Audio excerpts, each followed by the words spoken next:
മകളെ,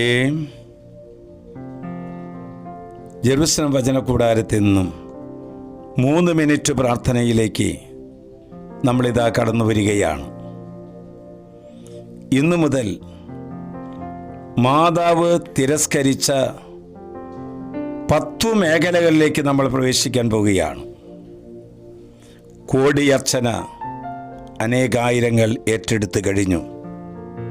മാതാവിൻ്റെ ജനത്തിരുനാളിന് ഒരുക്കമായി. മാതാവിൻ്റെ വ്യാകുലങ്ങൾ, മാതാവ് നടന്നു നീങ്ങിയ ഭവനങ്ങൾ, മാതാവ് തിരസ്കരിച്ച 10 മേഖലകളിലൂടെയാണ് നമ്മൾ അനുയാത്ര ചെയ്യാൻ പോകുന്നത്. ഇതൊരു വിശുദ്ധീകരണത്തിൻ്റെ കാലമായി തീരട്ടെ എന്ന് പ്രാർത്ഥിക്കുകയാണ്. കർത്താവ് തരുന്ന വചനം പ്രഭാഷകന്റെ പുസ്തകം 10-ാം അധ്യായം 12-ാം വാക്യം.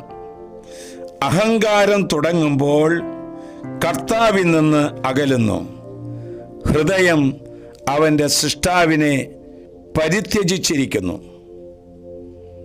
മകളെ, എല്ലായ്പ്പോഴും ഉയർന്നു നിൽക്കാനും എല്ലാവരും പരിഗണിക്കാനും എന്ത് മാർഗത്തിലൂടെയും പ്രശസ്തി നേടുവാനുള്ള ഒരു ത്വരയാണ് അഹങ്കാരം.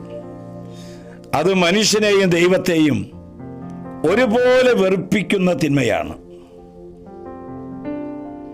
പരിശുദ്ധ അമ്മ തിരസ്കരിച്ച ആദ്യത്തെ മേഖല അഹങ്കാരമാണ്. ഇതാ കർത്താവിൻ്റെ ദാസി, നിന്റെ വചനം പോലെ ഇനി നിറവേറട്ടെ എന്ന് ഏറ്റുപറഞ്ഞ നിമിഷം തന്നെ പിശാച് തലകുത്തി വീഴുകയാണ് ചെയ്തത്.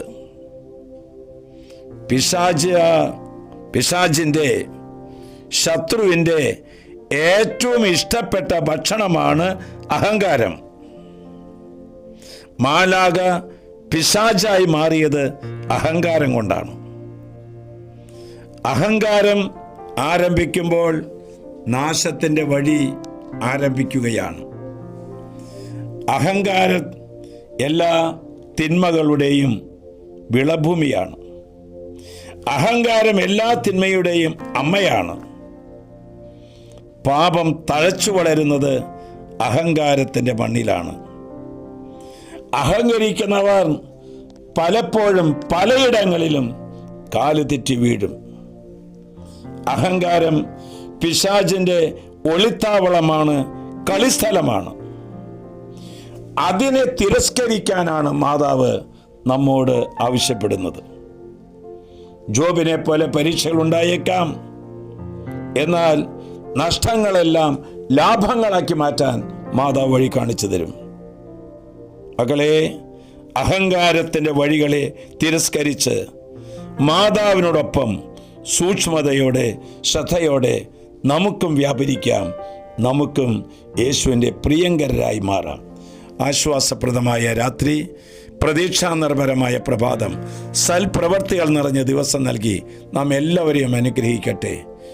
ഇതാ മാതാവിനോടൊപ്പം നമുക്ക് ഒരു വിശുദ്ധീകരണ കർമ്മത്തിലേക്ക് പ്രവേശിക്കാം. അമ്മ ഈശോ ഇതാ നിന്റെ കൂടെ വന്ന് നിൽക്കുന്നു. നമ്മുടെ കർത്താവ് ഈശോ മിശിഹായുടെ കൃപയും പിതാവായ ദൈവത്തിൻ്റെ സ്നേഹവും പരിശുദ്ധാത്മാവിന്റെ സഹവാസവും നാം എല്ലാവരോടും ഈ കൂട്ടായ്മയോടും കൂടി ഉണ്ടായിരിക്കട്ടെ, ഇപ്പോഴും എപ്പോഴും എന്നേക്കും. ആമേൻ.